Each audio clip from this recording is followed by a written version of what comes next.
Our group discussed criminal justice reform issues, and I can only really give you the major issues we've discussed. We'll have to write a better report later on and submit it. But the first issue that we were concerned was the culture change in the whole system, and that it needs to be data collected, state by state, so that we know who actually is in the system, who is in prison, information on the gender, race, number of children that women have. There is no uniformity in this, and so the first thing we need to do is have better data so that decisions can be made based on data. The next thing is a selection of people who work in the criminal justice system, particularly correction officers and police officers. There has to be some concern about the characteristics of the people that are going into those professions, and they need to be people who want to work with people as human beings and to help them to become better people. There should be training on how to work with people that with the purpose of rehabilitation, not punishment, and people need to be treated so that they can improve during their time in prison. So there needs to be this training in the beginning when they first take on a job working with people in prison, but then there needs to be annual repeated training sessions to remind people of how to work with people in prison. The second thing is we need a law ending solitary confinement. And as we heard today, one of the main reasons why people are in solitary confinement is because they have mental illness. So the law needs to include mental illness treatment for people in prison, so that there would be no need then to even consider solitary confinement. And certainly that law that apparently someone said is an international UN law, only 15 days maximum solitary confinement, that definitely needs to be passed in New York and elsewhere. The next thing is parole. The decision to place someone on parole needs to be based not on the crime they committed, but on their current state. What have they done to rehabilitate themselves and improve themselves while they are in prison, and are they any longer a risk to public safety? The people making those decisions really can't be prosecutors. They have to be the people who can work with people and understand their current status. Could they be released without any danger to public safety? Then a compassionate release for people with illness. Again, when someone is diagnosed with some kind of a terminal illness, they should be considered to be released from prison, and it's not the prosecutors, again, should be making the decision, but the doctors and the social workers who are concerned with them. The other thing then about the age. At age 55, we're trying to have everyone, or there'd be consideration of parole for everyone at age 55. Again, based on considering the current condition of the person, how have they been? Are they any longer a danger to public safety, or have they rehabilitated themselves so that they can certainly live in the community? Sentencing, again, we were saying something about there need to be sentencing laws, but help me, you were the one to talk about it. Data collection. Huh? The data, a collection of data. We wanted to data collection to determine the length of the sentences should be, as opposed to what they are now. I think we talked a little bit about the collection of data to inform who is sentenced. like who's currently in prison, but in terms of sentencing, that it shouldn't be based off of emotion, which is what it most usually is. It's often it's like, okay, this person committed this offense. The victim feels this way.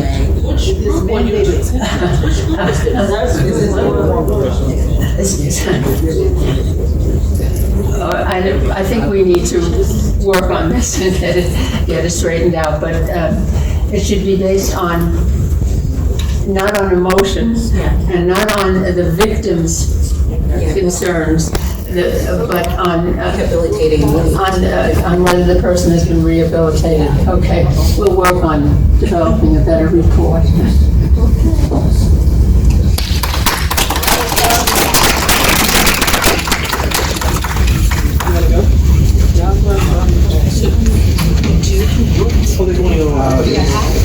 Joint presentation? Yes. Because we want to represent all the generations. Number 2. That's Am I correct in thinking that group 2 and 5 are merged? Yes. So we have 2 and 5 are merged and the generations are represented. So then cede the microphone to my colleague, my young colleague here. Good afternoon. My name is Shaka Laguerre. I am a lawyer, previously worked for the UN in Europe and Africa, so I'm very excited to be here. So broadly speaking, we discussed education, community representation and control of the agenda, and resources to facilitate the continuing challenges. So in terms of education, we really wanted to focus on the importance of having civic education in our communities. We found that for the most part, elected officials who are in the positions to be affecting the policies and legislation that will create the reforms that we want to see in the criminal justice system are now in power but struggling to still get things done. And the problem is there seems to be a lack of political will. Now, the issue with the lack of political will is that if you have these people in power, then what is actually stopping them from doing what we have elected them to do? And the problem is there is this notion that we're electing them to do certain things, but then they do not do those things. So how do we resolve this problem? Educating the electorate. We do have communities of people that are either less educated or uneducated about the issues and the nuances around these issues. And they continue to vote on the basis of things like emotion or some kind of connection to that person's ethnicity. So we wanted to create nonprofit organizations which would be funded by the legislature. And the purpose of these nonprofit organizations are to specifically educate our communities about the importance of, for example, their voting power, the importance of addressing criminal justice reform from an intersectional perspective. So criminal justice reform is not just about violence and rehabilitation, it's about things like housing, it's things like mental health, it's about things like education, it's about things like re-entry, and it's about things like community and understanding that human beings can redeem themselves. And I think that these are some of the issues that we need to be focusing on in terms of educating our people. So we identified 3 specific concerns, but of course they dovetail with these broad considerations that she's identified. So the first is the impact of police and prosecutorial misconduct as we move through the criminal justice system. And my bill did not get passed. okay. Both with respect to brutality, testifying, and as we see in the Central Park 5 case, the approval and the sanctioning of narratives of guilt which are based on lies, right? There's exculpatory evidence there, and yet a prosecutor is free to move forward with a narrative at odds with clear evidence exculpating defendants. So, some of the recommendations was that we educate and empower our communities about the responsibility of our police and our prosecutors to tell the truth. The Constitution requires it. Morality demands it. The other thing is that we insist on diversity in the judiciary, both with respect to race and age and experience, because all of that matters. I'm from a different generation. My idea of the strategies and the paradigms are very different than hers, and we need to hear her voice as well. And just one practical addition, the Assembly currently has a subcommittee on diversity in the law, and the Senate does not. And I actually just spoke to a senator literally saying you must create this. I think if we don't have diversity in the legal profession, all the reforms that we talk about will literally be for naught and nothing will get done. That's right, because in many ways, it's the judges and the legislatures who make the critical decisions, who review motions to dismiss and hold people's feet to the fire. So if the decisions are not made by the right folks, then the atrocities continue. So that was one of the concerns we had. One other specific concern we had was the impact of and the challenges facing elder parole denials, the denials in that context. And again, a key was education, requiring perhaps a commission. Yes, I think there should be a commission that studies the actual cost of keeping individuals out of their communities from at the time that they're being kept out of their communities. There also needs to be a cost in terms of the cost of keeping those people in prisons and jails. And the greater cost that we have to our society of language lives literally dying in prison. And I think that the problem is that there's so much miseducation around this idea of rehabilitation and redemption and the very principles that are supposed to be underpinning the criminal justice system. And until we start to really set the facts and the information on the table through some kind of study, we will continue to have these conversations that are based on asymmetrical information or lack of knowledge. And arising out of that, we talked about a community-based commission to facilitate reentry, not unlike the Office of Returning Citizen, which is an organization or a government entity that exists in DC. But, and we also surfaced this question of language. Language is awfully powerful. And when we talk about returning citizens and formerly incarcerated people, it's very different than talking about inmates. We have to be very careful about how we frame our issues and what language we select to describe ourselves and our movements and our goals. And just quickly on that point as well, around language and the conceptual frameworks that we use, I think the conversations we have around law enforcement, police officers, and any type of government or law enforcement official generally is really problematic. We can't venerate people and actually give them a higher valuation in terms of their life and their dignity simply because they are a police officer or a prosecutor, and therefore have conversations where we seem to degrade the lives of the people that are incarcerated and the communities that they come from. And we take that into account, recognizing that we are propagandized. Law and Order has had a 25-year, 30-year run, right? Chicago PD has had a run, right? And the blacks there don't cry. Only the white folks on those shows cry, right? So we're hard. But we demonize communities both directly and through propaganda. And this has historically been done since the time of slavery, and we continue to see these types of linguistic frameworks and narratives being perpetuated. And it's for our elected officials when they're at the table, speaking with the unions, speaking with the PBA, to literally hold their feet to the fire and say, your life is not more important. Actually, you're here to serve us. You are here because our tax-paying dollars are putting you in this position. This is a position of privilege to be able to protect a life, and it's not a right for you to take that life when we give you that opportunity. And our third and final specific concern, but of course it crosses all of these broad concerns, is how do we reframe our understanding of what factors should be considered in deciding whether or not an incarcerated person should be released. Right now, the language is overbroad, it's vague, and we proposed that some of the factors that should be taken into account are rehabilitation, and it should be a primary factor, transformation, the incapacity of the criminal justice system to manage people who are ill, who are suffering, they shouldn't have to stay in that environment. It should be a specific factor weighing into the decision whether or not to release. Institutional history, of course, and in a non-elitist nod, everybody doesn't have to have a degree. There should be other considerations that the board takes into account when deciding whether or not folks should come out, not merely whether they, belong with us at the bar. Because other people do really other extraordinary good things, and that deserves acknowledgement. Anything else?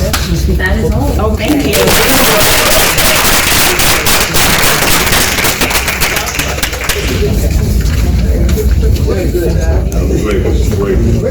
Number 3.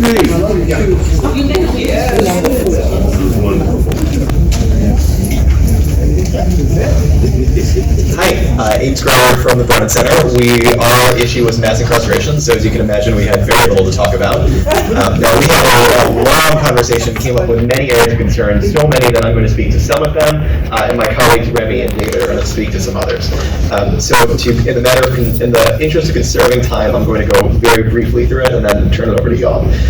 Something near and dear to my heart, one area of concern is a lack of good data on the criminal justice system.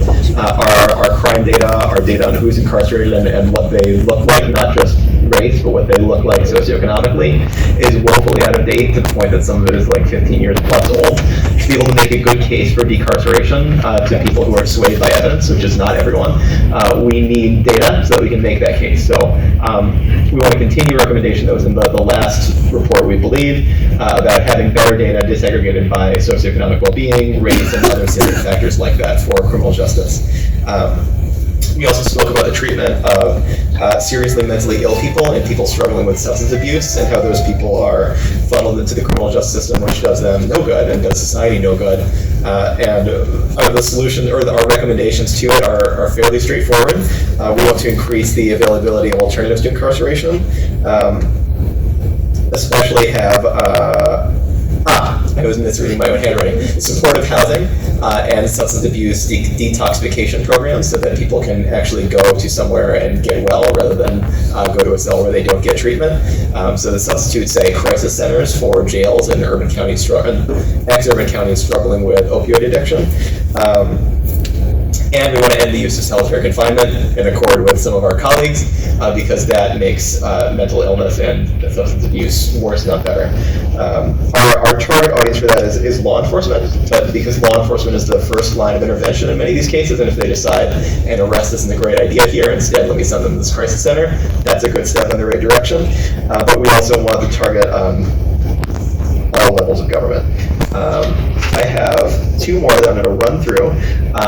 Overuse of incarceration. In general, we treat incarceration as a punishment of first resort rather than last resort. We want to make sure that we want a complete rethinking of who we incarcerate, why, and for how long, leading to a solution of comprehensive sentencing reform. And on top of that, we can't just have sentencing reform. It needs to be retroactive, so people who are already in prison can get the benefit of those changes. And we want to have forgiveness programs and broader use of the clemency power by executives to get people out of prison who don't need to be there. Our target audience to that is policymakers, again, at all levels. And last, but certainly not least, we want to talk about, or one of our concerns is racial bias at all levels. As to recommendations, some of the things that I've already talked about would go a long way toward eliminating racial bias, but it wouldn't go all of the way. We want to, our recommendation here is eliminate racial bias in policing and judging, as well as every other point in the criminal justice system that leads to the overrepresentation of people of color.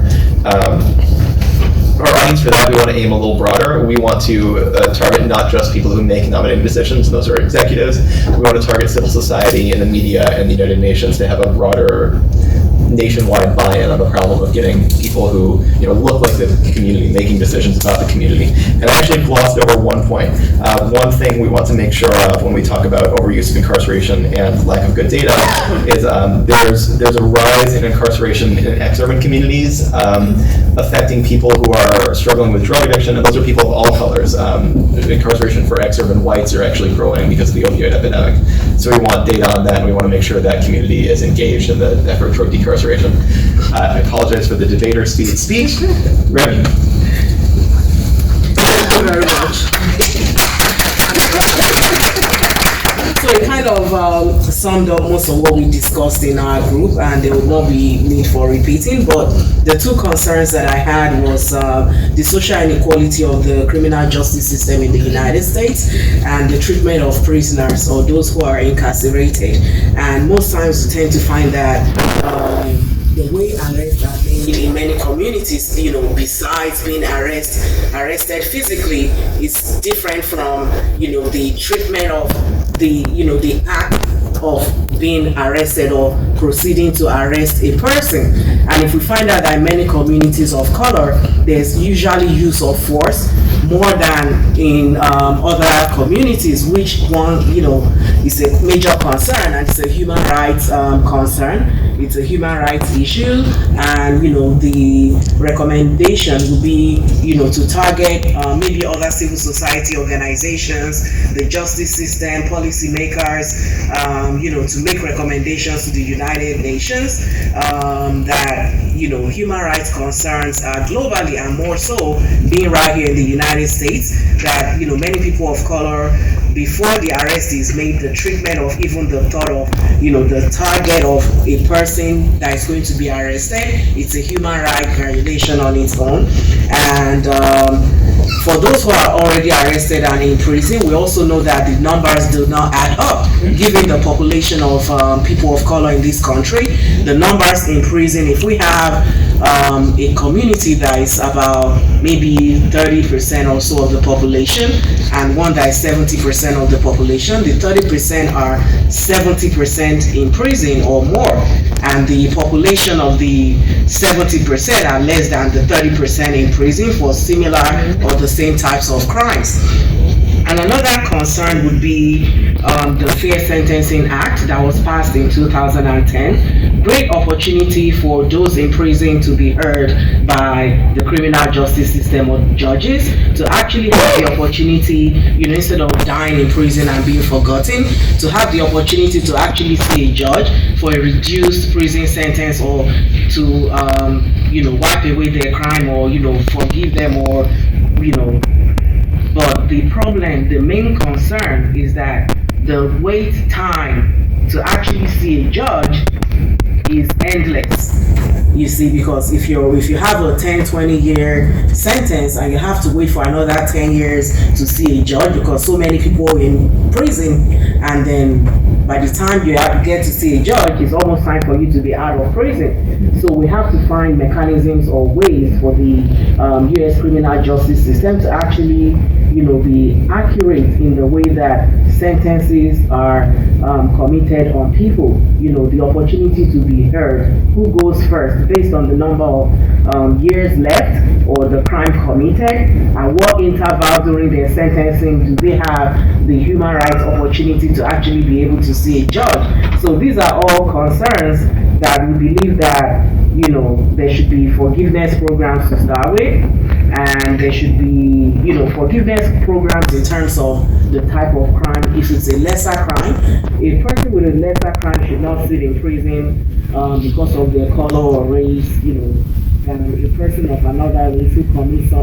lesser crime or the same number of the same type of crime. So recommendation will be forgiveness program or clemency program, like my colleague mentioned. Opportunities to actually educate the mind of people of color who are, many of these people are hopeless in the sense that the only thing there for me is, fast lane or a crime that, it's endless intergenerational crime anyway. What's out there for me? Why vote? Why go to school? Why work? Why do this? And if I even work, I see myself as a lesser human being. So there should be, orientation, like an education program. I don't know exactly what it's gonna be. I don't know if it's civic education or, racial education, but some sort of awareness program. I don't know if it's mental health education, but something that awares and orients a person to their environment instead of them being in hopelessness forever, because many people in, communities of color have lost hope as human beings. Even if they have the opportunity to work, to earn income, to be acknowledged, they're still hopeless in their mind. And just to add something, Obama being president had nothing to, 400, 500 years or whatever does not add up to 8 years. I mean, you can't change, anything in 8 years. So it's just a media perception. It's a starting point, for people to be aware and reoriented into maybe their own mindset before even saying reorient yourself into the community. So these are my recommendations. Thank you. So, hi everybody, I'm David Udell of the National Center for Access to Justice. We're based in Fordham Law School. I'm going to speak about one issue, which is that the civil justice system is not working, and it's pushing people into incarceration. That's the concern. I'm going to speak about it in a little bit more detail.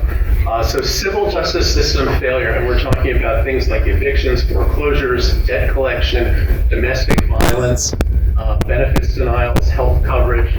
The civil justice system failure is pushing people unjustly into homelessness, isolation, unemployment, greater debt, and that in turn is pushing people into jails and prisons. We have the same kinds of problems with racial bias, lack of counsel being competent, error growing out of the system, just a lack of knowledge of people's rights, bad laws, and weak enforcement that is having these consequences on people's lives. We recommend making civil justice reform the next front in the criminal justice mass incarceration reform movement. I should say making it a next front in that very comprehensive movement about which my colleagues have spoken. We want to increase data tracking of civil justice system policies, outcomes, and life consequences. There's hardly any data. We know that it's not great on the criminal side, even worse on the civil side. We want to reform civil justice policies to increase fairness, meaning better check innovation in the civil justice system, better lawyers, more lawyers. There's not a right to counsel in most categories of civil legal problems.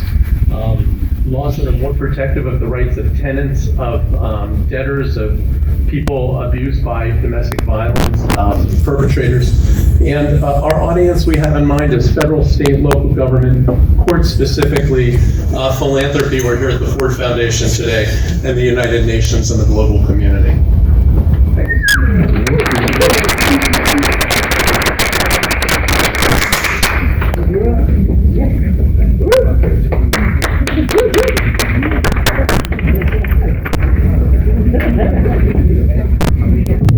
Hi everyone, good afternoon. Thank you for your attention. I am the reporter for Group 4. Our group, our issue, we discussed we're very excited, correct? We discussed 3 broad issues as it relates to women and families. Our first topic was health, and more specifically mental health. And the points that we addressed were mental health services need to be trauma-informed due to many issues we have as people of color, specifically Black people with PTSD from slavery. We discussed that mental health needs to be strength-based and not pathology-based.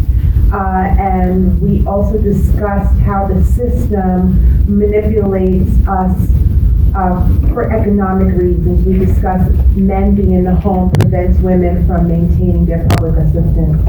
We also discussed Black maternal mortality rates in the United States. Our rates are higher than any other developed country.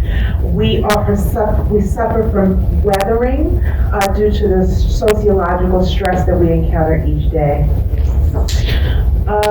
We also discussed preventive care, that we need to implement wraparound services to keep our families together and prevent our children from ending up in foster care or in the prison system. And we also discussed immunizations as part of preventive care and how immunizations are an issue for people who want to homeschool their children. Our second issue that we discussed was the increasing incarceration of Black girls. Girls are going to prison at higher rates, and is the sentencing harsher for Black girls? And many of Black girls are being used as mules. We didn't really explore that deeply, but that was our second topic. And our last topic that engendered a lot of conversation was, do women of color have the skill set to thrive? We discussed barriers to success, and one of those barriers we mentioned was cognitive dissonance.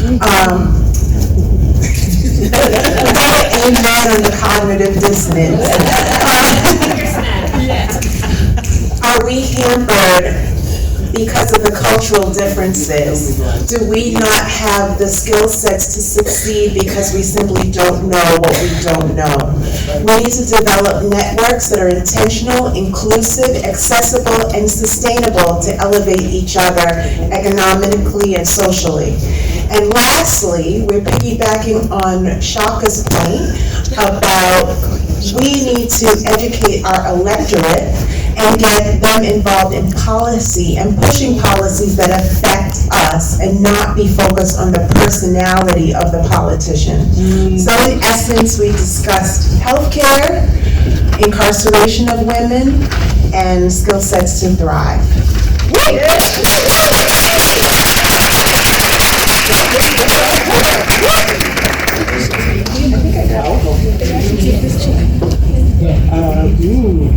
Can you give it?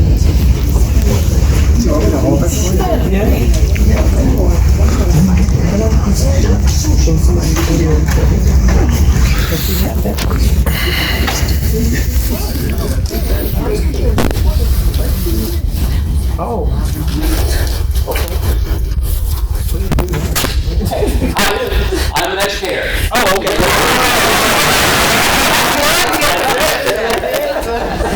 I'm also professionally trained voice actor. So you may be heard me on the radio.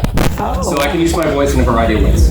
I'm Robert Windorf. I'm an educator on Long Island. It's great to be here. Thank you again for the invitation, and also my best to do. I was the reporter, rapporteur en français, for Group Citizen Center. Okay. The conditions of children in custody and also asylum conditions. These are the notes I quickly took. I'll go through them. And then at the end, we have recommendations, which naturally is the purpose of today's event. The treatment of children in custody for our group was greatly enhanced by having Bill and Smita, especially Smita had recently, she told us, been in El Paso and visited private and federally public detention centers. And she said that naturally, as we can surmise, the conditions were deplorable or not so deplorable. They vary. And naturally, the number of children, the way that they are held, varies by the facility. It is, unfortunately, a very hostile environment. And as we heard earlier today, the children could be sponsored by an individual, family member, or otherwise, for the hope of some type of release. But as Smita told us that a full array of documentation would have to be presented by that sponsor, which sometimes puts that adult at risk himself or herself. So that's a deterrent, sometimes for people, certain people coming forward as sponsors. The children in the better facilities are allowed some type of playtime, where they're given soccer balls to play with. They are also allowed to have English language classes, but that's under the best conditions. And the one thing that we didn't hear about from her, which I was just wondering about, was what about their nutrition? And what about the safety of the children? As I said, the federal and private centers can both be unsatisfactory. What I found surprising, I think as some other folks in our group did find surprising, was that some children have been abducted, while others have been adopted and put into foster care. The big problem is that the system is not standardized, either it be public or private. The Office of the Refugee Resettlement, as we heard earlier, provides health care and mental health care, but may not be ongoing. It varies, here again, depending upon who oversees each of these centers. In many cases, the children and the parent can't be located. As we read in the media every day, there are thousands and thousands, and unfortunately, the number is growing of individuals who are missing. Separation is a very broad issue, as we've heard from the other presenters today. The traumatized are incarcerated. some of the facilities supposedly were created as deterrents. So people wouldn't continue to say, hey, if I can cross the border, maybe there I can have some type of enjoyment of freedom in the United States. People have been put, as we've read in the media and have heard otherwise, into ice boxes in Texas, and then moved from there into dog cages. The Cornell Medical School, this is something that Bill had mentioned. Was it Bill or someone else? Someone correct me on that. 76% of children in these detention centers and other types of asylum lockups are suffering from psychological effects and trauma. It's a very high number, obviously. Questioning of the children, as we also heard earlier today, reinforces those elements of trauma, and the first 48 hours are vital for these people.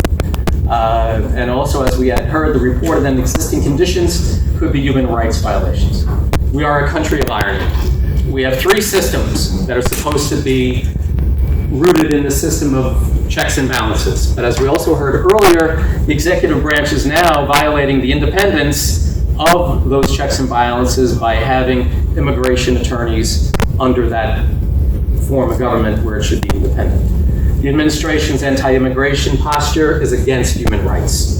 And deportation focus versus a justice for immigration policy is what's going on. So here are our recommendations. To seek alternatives to detention. More attorneys are needed for immigration, for the immigrants. Due process is truly needed. More judges who can be independent are needed. The existing system does not promote independence. And naturally there is a very strong element of partisan resistance to any type of true immigration reform going on. The United States must take honest review of immigration policies. But appropriations, as we heard also earlier today, for Central American reform efforts have been withdrawn. We need to support our southern neighbors. And finally, our country needs broader asylum laws. Right now, the existing laws don't directly protect the victims of gang violence. If you live here in the New York area, as you've especially heard, where I come from on Long Island, gang violence is only increasing. Greater community education is needed for local communities around our country, especially next year being an important election year, to understand significant misinformation regarding immigration. More humane policies are needed. Pressure via the UPR, which is why we're here today, is hoped to present dire need for changes to influence the 2020 candidates. So thank you. Yeah.